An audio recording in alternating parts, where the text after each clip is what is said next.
Hello friends, welcome back to my YouTube channel. मी आहे प्रियंका आणि आजच्या व्लॉगमध्ये बघा आम्ही एका गार्डनमध्ये आलो आहे केनिलवर्थला आणि आम्ही सगळे असं फॅमिलीसोबत आलेलो आहे. तर आम्ही मस्त काय घेऊन जायचं, घरून जेवण करून आलो आणि मग काहीतरी टाईमपास म्हणून आम्ही असं चहा वगैरे घेऊन आलो. तर बघा असे ग्लास आणलेत आम्ही प्लॅस्टिकचे. प्रत्येकाला आधी खाली ग्लास देते. ठीक आहे पप्पा, सगळ्यांना ग्लास वाटून देते आधी.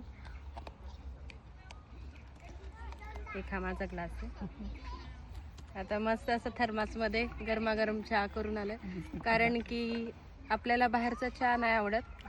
तर मस्त घरी आपला जो असतो मस्त इलायची आल्याचा तसा चहा मी करून आलोय. बघा आपला घरचा मस्त चहा. भारी वाटतंय, बाहेर मस्त थंड वातावरण आणि मस्त गार्डन मध्ये बसून चहा घेतोय.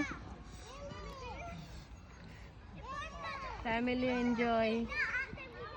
आमची मस्त अशी छोटीशी चहा पार्टी आहे. आधी ठरलं होतं टिफिन आणायचं, पण आम्ही टाइम झाला, आम्हाला घरीच तयारी वगैरे करायला टाइम लागला म्हणून आम्ही चहा बनवला आणि चहा घेऊन आलो. आता मस्त चहामध्ये आम्ही बिस्किट वगैरे खातोय, छान मस्त एन्जॉय करतोय. मुलं आईस्क्रीम खात आहेत, आम्ही चहा पितोय. आजचा हा व्हिडिओ तुम्हाला कसा वाटला कमेंटमध्ये नक्की सांगा. लाईक करा, शेअर केलं नसेल तर शेअर करा, सबस्क्राईब करा. थँक्यू.